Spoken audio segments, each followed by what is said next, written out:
మేజర్గా చాలా ఏళ్ళ నుంచి సార్ ఒకే ఒక్క పార్టీ వెళ్తుంది సార్, అది ఒక కాంగ్రెస్.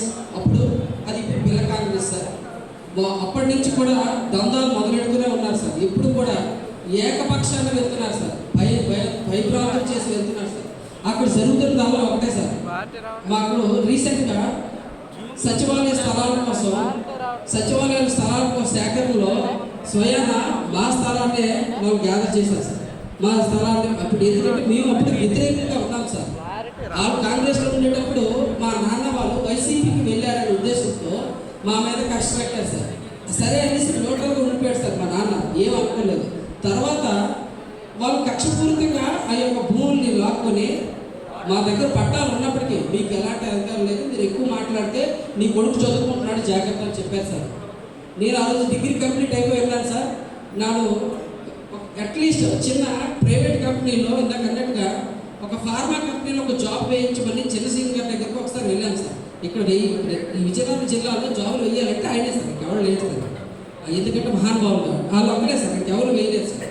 వెళ్ళి బ్రతిమలాడుకుంటే నీకు ఎందుకురా, ఏదో మామూలు ఏం చెప్తే చేసుకే, ఇలా అసలు సాక్షర భారతంలో నీకు ఉద్యోగం ఇస్తానులే, నువ్వు చేసుకున్నావు సార్ అన్నారు సార్. సాక్షర భారత ఉద్యోగానికి వెళ్ళేసరికి మాది 70%, మాది హ్యామ్లెట్ సార్, 7 గ్రామాలు సార్. 7 గ్రామాలు ఒక పంచాయతీ సార్. ఆ 7 గ్రామాల పంచాయతీలో 70% మంది ఎస్టీసే ఉంటారు సార్. అందులో వాళ్ళ పార్టీ వాళ్ళకే సాక్షర భారత ఉద్యోగం కూడా ఇచ్చారు సార్.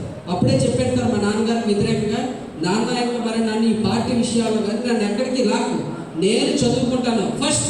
నాకు నాలెడ్జ్ లేక వాళ్ళు ఆడుకుంటున్నారు నాన్న, వాళ్ళు ఏం చెప్తున్నారు నాకు అర్థం కావట్లేదు, వీళ్ళేం మాట్లాడుతున్నారు నాకు అసలు తెలియట్లేదు, నన్ను ఎత్తుకో నన్ను ఆపుకొని నేను చదువుకుంటానని చెప్పాను సార్. ఇవాళ నేను పీసీ బీఈడి చేసుకొని ఒక ప్రైవేట్ కాలేజీలో ఇంగ్లీష్ లెక్చరర్గా వర్క్ చేసుకుంటున్నాను సార్.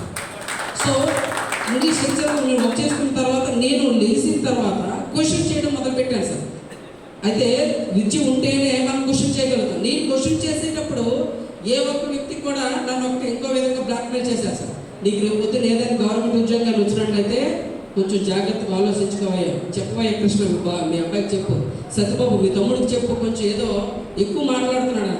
ఎక్కువ మాట్లాడితే ఏం లేదు సార్. మా అన్నయ్య గారు, మా నాన్నగారు, మా తమ్ముడు గారు ఒకటే చెప్పారు సార్, ఎవరు కూడా నాతో ఈ విషయాలు మాత్రం చర్చించకండి అని చెప్పాను సార్.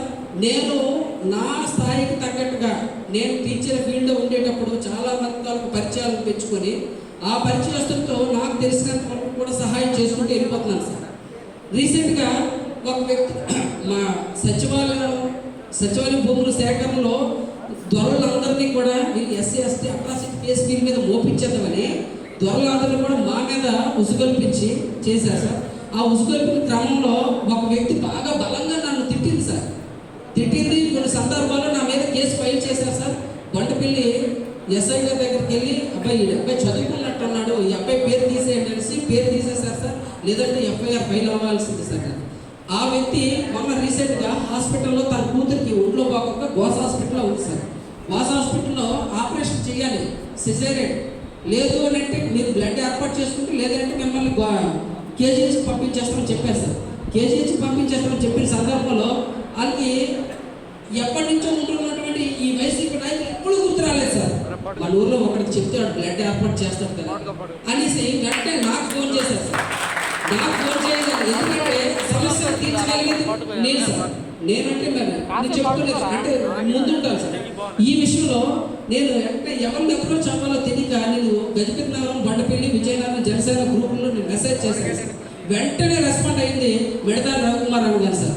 వెంటనే తమ్ముడు నువ్వు నాకు పర్సనల్గా నాకు ఫోన్ చేయి, నేను నీకు చెప్తానంటే వెంటనే ఒక ఫలానా ఎన్ఈఎన్ బ్లడ్ బ్యాంక్ నువ్వు వెళ్తాము 5 నిమిషాలు నీకు బ్లడ్ ఇస్తారంటే కరెక్ట్గా సార్ 15 మినిట్లో బ్లడ్ తీసుకొని వెళ్ళి వెరీ నెక్స్ట్ 20 మినిట్లో తనకి బ్లడ్ ఎక్కించి ఈరోజు చక్కగా ఒక ఆడబిడ్డకి జన్మనిచ్చింది సార్ ఆ అమ్మాయి.